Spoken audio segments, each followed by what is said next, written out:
आज पाकिस्तान जश्न मना रहा है जीत का, यानी हमारी सेना क्या हारी है? लेकिन हमारा प्रधानमंत्री एक ट्वीट करके भी उसके राष्ट्र के संदेश को कंडेम नहीं कर रहा है। उसने घोषित कर दिया 10 मई का दिन कि हम विजय दिवस के तौर पे मनाएंगे, और हमारे प्रधानमंत्री की औकात नहीं है कि एक शब्द ये कह दे कि नहीं आप झूठ बोल रहे हो, आप कहां जीते हो। हाँ। उसने अपने सेना अध्यक्ष को प्रमोट करके फील्ड मार्शल बना दिया। आप ये देखिए, इतना वो सब कुछ करता चला जा रहा है और आपकी औकात नहीं है। आपका विदेश मंत्री कहता है हमने इस घटना के पहले ही पाकिस्तान को इन्फॉर्म कर दिया था कि हम ये करने जा रहे हैं। हम नहीं कह रहे हैं, वही कह रहा।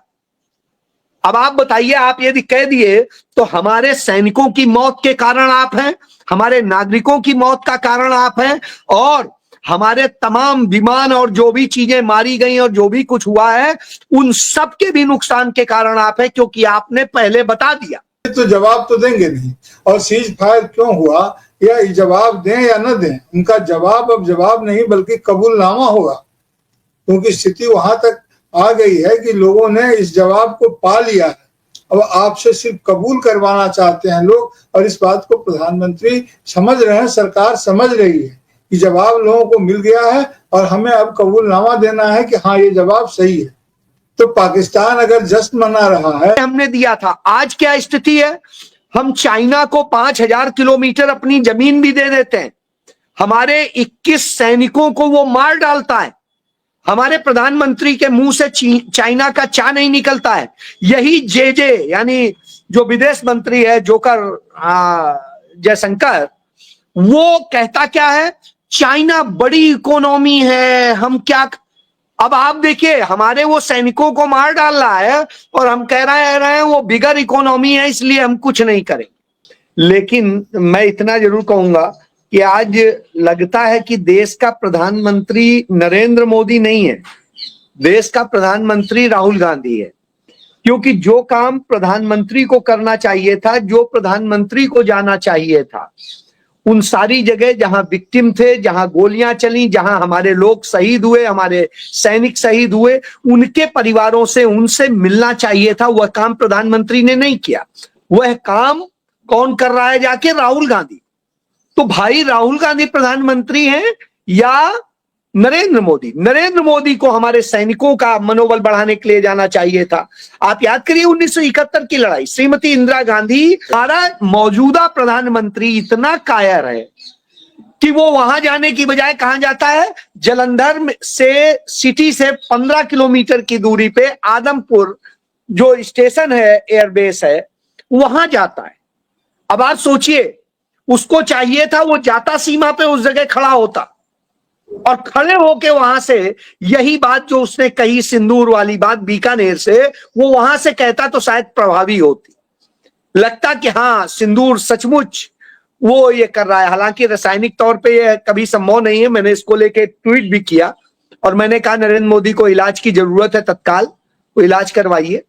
बहरहाल नहीं तो पता नहीं कब वो मर जाएंगे, हम नहीं बता सकते हैं, और ईश्वर करे उन्हें लंबी उम्र मिले, और मैं तो चाहता हूं इतनी मिले कि वो चाहे 100 साल और बिस्तर पे ही पड़े रहें, लेकिन उन्हें जीवित रहना चाहिए।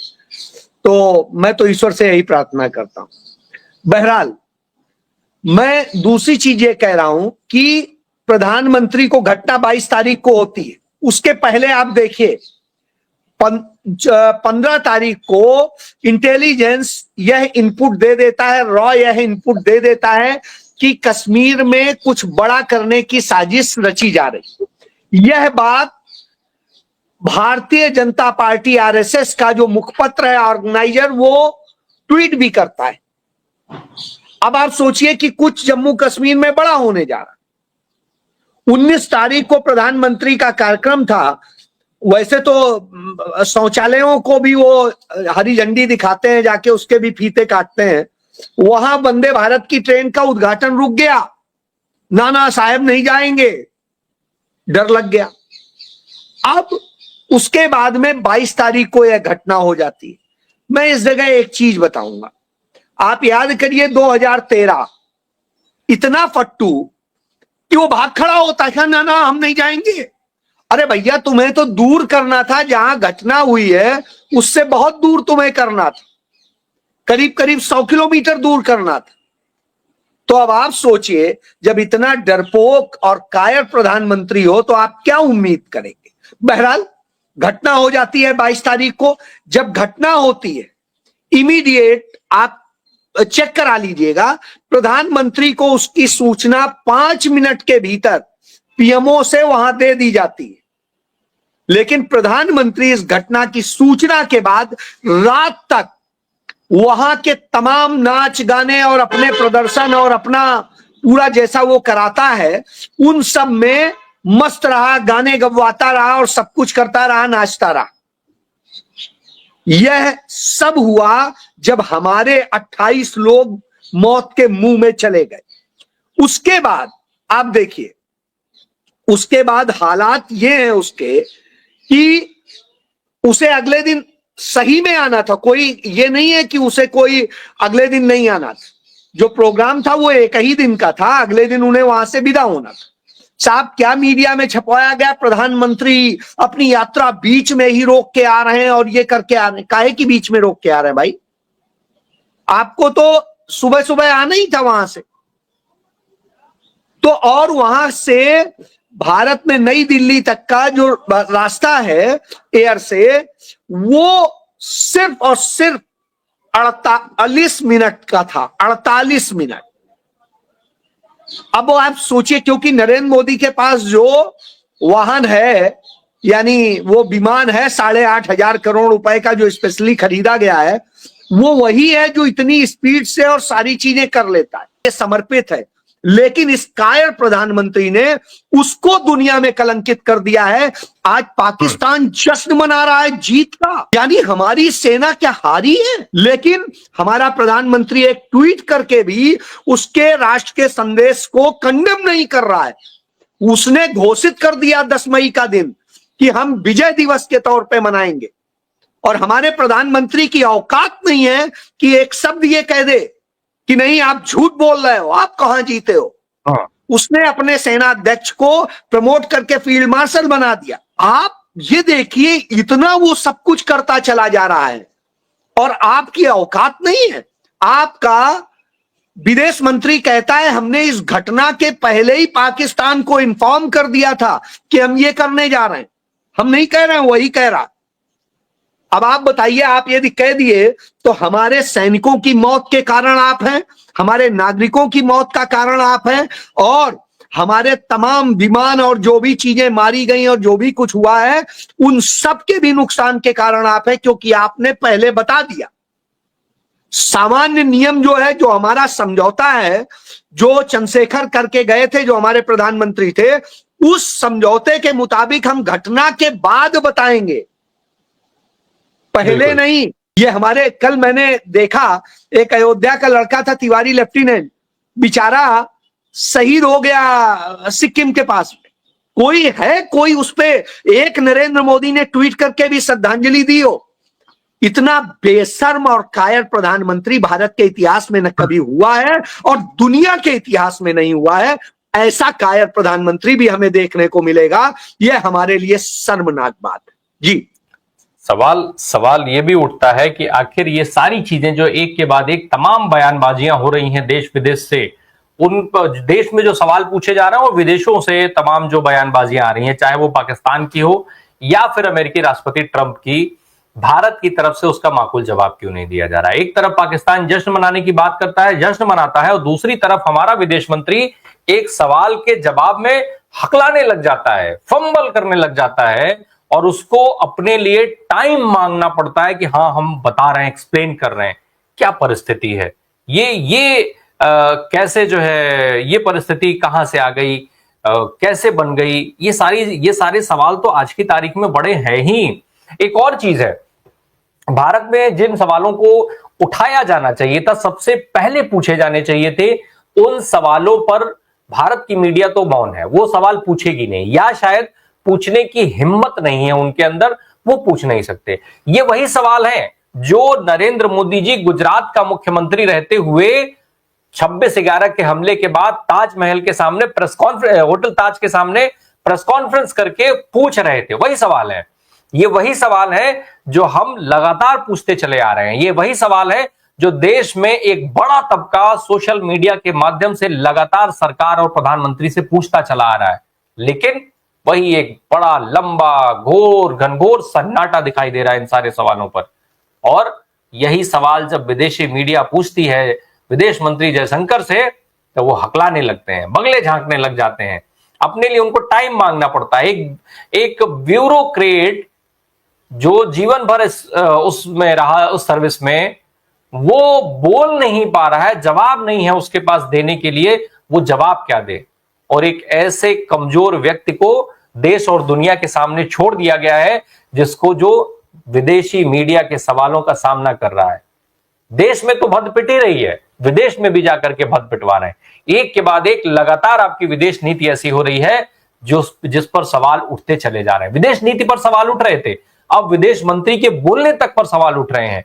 विदेश मंत्री लगातार ऐसे स्टेटमेंट दे रहे हैं जो हमारी सरकार हमारे देश को झुकाने का काम कर रही है। केवल मोदी जी नहीं झुक रहे हैं, केवल मोदी जी का अपमान नहीं हो रहा है, देश का भी अपमान हो रहा है दुनिया के नजर में। पाकिस्तान आज जीत का जश्न मनाने की स्थिति में खड़ा सामने दिख रहा है, जश्न मना रहा है, और आप कह रहे हैं कि ऑपरेशन सिंदूर जारी है। इस जारी होने का देशवासियों को क्या फायदा मिल रहा है? प्रकाश सर, जो मीडिया को सवाल करना चाहिए था वो तो नहीं पूछ रहे, लेकिन विदेशी मीडिया जो सवाल पूछ रही है उसमें जयशंकर हकला रहे हैं, जवाब नहीं है उनके पास देने के लिए। क्या इसको क्या माना जाए? ऑपरेशन सिंदूर अभी भी जारी है?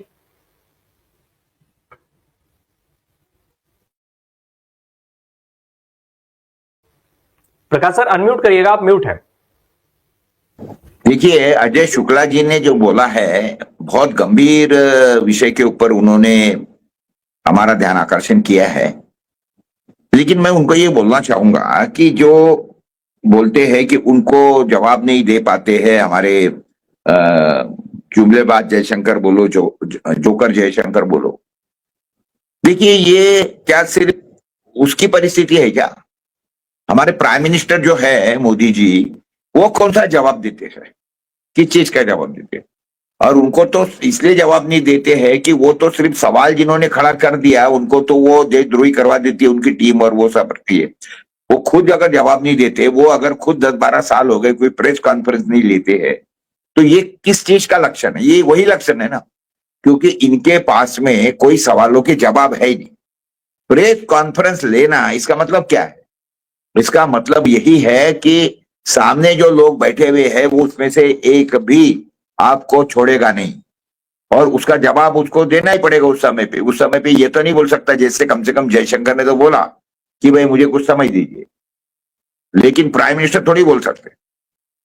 एक तरफ देखिए, जैसा इन्होंने पहले बोला कि हमारे प्राइम मिनिस्टर, सही मायने में आपने बोला था कि सही मायने में तो ये राहुल गांधी है, वही काम कर रहे पूरा का पूरा जो प्राइम मिनिस्टर ने करना चाहिए। तो है निश्चित तौर पे, और शायद यही वजह है कि वो सवाल लगातार पूछे जा रहे हैं। वो सवाल जो है वो बाहर करने की कोशिश बहुत हो रही है, लेकिन वो सवाल एज इट इज डटे हुए हैं, सवाल पूछने वाले डटे हुए हैं, वो लगातार पूछ रहे हैं। और अच्छी चीज ये है कि इसमें किसी मीडिया की जरूरत नहीं है, ना तो मेन स्ट्रीम मीडिया की, ना ही वैकल्पिक मीडिया की। लोग अपने प्लेटफॉर्म्स पे खुद जाकर के सवाल पूछ रहे हैं। जिसके पास जो प्लेटफॉर्म है, चाहे वो एक्स का हैंडल हो, चाहे वो फेसबुक का हैंडल हो, चाहे वो दूसरी सोशल साइट्स हो, तमाम उस पर अलग अलग माध्यमों से लोग ये सवाल पूछ रहे हैं कि भाई 1 महीना बीत गया, पहलगाम के आतंकी कहां हैं? पुलवामा के आतंकियों को भी लोग पूछना शुरू कर चुके हैं वापस से कि भाई पुलवामा में जो घटना हुई उसका जिम्मेदार कौन था, वो लोग कहां हैं, कैसे RDX आई? वो सवाल भी फिर से पब्लिक डोमेन में तैरने लगे हैं। पहलगाम तो पूछा ही जा रहा है। लोग ये जानने के लिए आ तो रहे हैं कि आखिर सीज फायर हुआ तो हुआ क्यों? जब हमारी सेना तैयार थी, जब देश का हर नागरिक तैयार था, पूरा विपक्ष तैयार था, तो सीज फायर हुआ क्यों? लोग ये जानना चाहते हैं। लोग इस चीज के लिए परेशान हैं कि ट्रंप बार बार जो दावा कर रहे हैं उसमें कितनी सच्चाई है देश में। भले ही, और ये जो भक्त तमाम सारे कहते हैं ना कि वो तो सरकार कह चुकी है कि ऐसा नहीं ऐसा नहीं है। कब सरकार ने कह दिया कि ऐसा नहीं हुआ है देश में? सरकार ने कब ये बात कही कि ट्रंप के दबाव में जो है वो सीज फायर नहीं हुआ है? सरकार की तरफ से ऐसा कौन सा स्टेटमेंट आया है, कौन सा कहीं ट्वीट किया गया है, कहीं फेसबुक पर पोस्ट किया गया है, कोई चिट्ठी जारी हुई है, कोई वीडियो संदेश जारी किया गया है, कोई प्रेस कॉन्फ्रेंस हुई है, उस पर क्या हुआ है, कहां कहा गया है सरकार की तरफ से कि जो है ट्रंप के कहने पे, ट्रंप के दबाव में सीज फायर नहीं हुआ है, या सीज फायर से ट्रंप का कोई लेना देना नहीं है, कहां कहा गया है? दावे आप चाहे जितने करते रहिए प्रफुल्ल सर, ये सारे दावे, लेकिन प्रधानमंत्री सहित पूरे जिम्मेदार जो है इस पर खामोश हैं, इस पर एक शब्द बोलने को तैयार नहीं है कि सीज फायर क्यों हुआ। एक निशिकांत दुबे साहब है, अब वो राहुल गांधी को इतिहास पढ़ाने में लग गए हैं, कांग्रेस को इतिहास पढ़ाने में लग गए हैं कि कौन सा समझौता कब हुआ और उस समझौते के तहत कौन सी जमीन कब किसको दी गई। अनम्यूट करिएगा प्रफुल्ल सर, अनम्यूट करिएगा। हाँ ठीक है, हो गया। असल में इनको जवाब देने की तो आदत है नहीं। ये तो कांग्रेस को और इस देश की जनता को अपना मातहत इस ढंग से मानते हैं कि लोगों को सवाल करने का कोई अधिकार ही नहीं देना चाहते हैं। और ये जिस व्यवस्था में विश्वास करते हैं, इनकी विचारधारा विश्वास करती है, वहां सवाल नहीं किए जाते हैं। बहुत जरूरत हुई तो जो जिज्ञासाएं की जाती है, वहां जो अवांछनीय विनम्रता का जो घटाटोप होता है, उसमें ये तो आरएसएस के सवालों का भी जवाब नहीं देते हैं। अब इनका औद्धत्य इतना जबरदस्त है तो ये तो जवाब तो देंगे नहीं। और सीज फायर क्यों हुआ, या जवाब दें या न दें, उनका जवाब अब जवाब नहीं बल्कि कबूलनामा होगा, क्योंकि स्थिति वहां तक आ गई है कि लोगों ने इस जवाब को पा लिया है। अब आपसे सिर्फ कबूल करवाना चाहते हैं लोग, और इस बात को प्रधानमंत्री समझ रहे हैं, सरकार समझ रही है कि जवाब लोगों को मिल गया है और हमें अब कबूलनामा देना है कि हाँ ये जवाब सही है। हिम्मत तो हो नहीं रही है। और जो अगल बगल की जो गतिविधियां हो रही है, यही देखिए ना कि हमारे प्रतिनिधि मंडल जो हैं, जो विदेशी दौरा पर गए हैं, पूरी दुनिया में घूम रहे हैं, पड़ोस में नहीं गए। आखिर अगर चीन पाकिस्तान परस्त हो गया है तो या पाकिस्तान को संरक्षण दे रहा है तो चीन से तो जाकर के बात करनी होगी ना, बात की जानी चाहिए थी ना पूरे परिप्रेक्ष्य में। वहां नहीं गए, बांग्लादेश नहीं गए, अब बगल में नेपाल नहीं गए। कोई राष्ट्र छोटा बड़ा नहीं होता है, और राष्ट्र का सम्मान होता है। हमारे पड़ोसी राष्ट्र हैं, किसी भी संबंध के लिए सम्मान का होना बहुत जरूरी है। सम्मान एक बुनियादी चीज है, लेकिन इनके मन में सम्मान तो है नहीं। तो पाकिस्तान अगर जश्न मना रहा है और अगर भारत के प्रधानमंत्री जवाब नहीं दे पा रहे हैं तो ये इनका भी कुछ छुपा रहे हैं, ये इनके भी फरेब के दर्जे में ही आएगा। और अगर ट्रंप ने अगर तमाम लोगों से ये बात इन्होंने किया और ट्रंप महोदय से भी बात किया, और ट्रंप महोदय तो एक बार नहीं 8वीं बार बोल चुके हैं कि हमने ये करवाया, बल्कि पूरी दुनिया को धौंस दिखा रहे हैं कि हम भारत के साथ ऐसा सलूक कर सकते हैं। तो भारत की जो स्थिति रही है वैसी स्थिति नहीं रही है।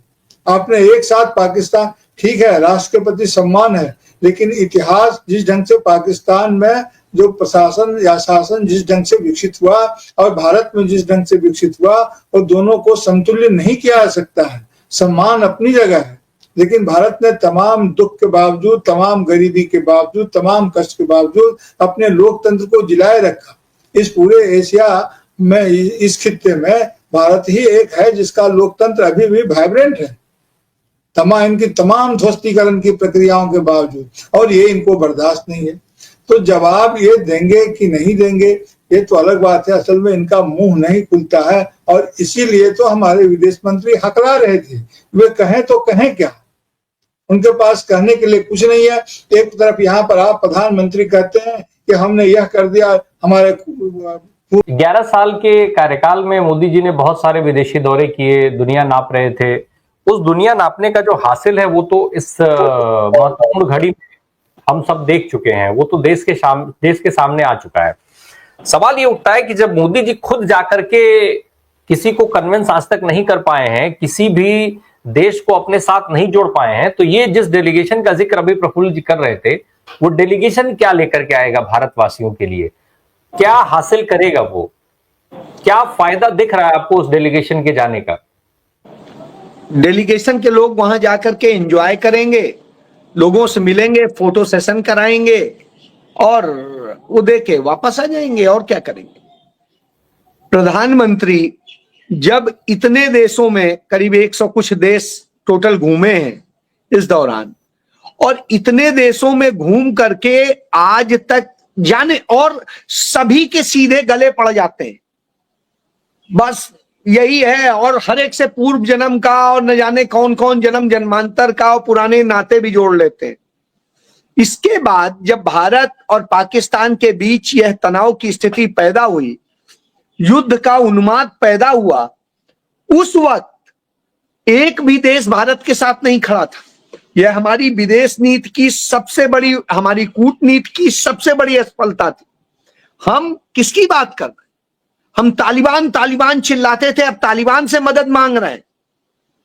हमारी यह स्थिति है कि हम कहीं हैं ही नहीं। आप याद करिए, राजीव गांधी ने सार्क बनाया था, दक्षिण एशिया का इतना मजबूत एक स्थिति बना के खड़ी की थी, जिसके बूते उन्होंने मालदीव से लेके श्रीलंका हो, बांग्लादेश, नेपाल हो, हमने दिया था। आज क्या स्थिति है? हम चाइना को 5000 किलोमीटर अपनी जमीन भी दे देते हैं, हमारे 21 सैनिकों को वो मार डालता है, हमारे प्रधानमंत्री के मुंह से चाइना का चा नहीं निकलता है। यही जे यानी जो विदेश मंत्री है, जोकर जयशंकर, वो कहता क्या है? चाइना बड़ी इकोनॉमी है, हम क्या। अब आप देखिए, हमारे वो सैनिकों को मार डाल रहा है और हम कह रहे हैं वो बिगर इकोनॉमी है, इसलिए हम कुछ नहीं करेंगे, हमारी औकात नहीं है। यानी बड़ा देश है तो हमारे यहाँ आके कुछ भी कर जाए, बड़ा आदमी है तो हमारे घर आए, हमारे घर की औरतों, बेटियों, महिलाओं के साथ आए, रेप करे और चला जाए, हम कहेंगे ही हम क्या कर सकते हैं साहब। यह स्थिति कर दी है इन लोगों ने।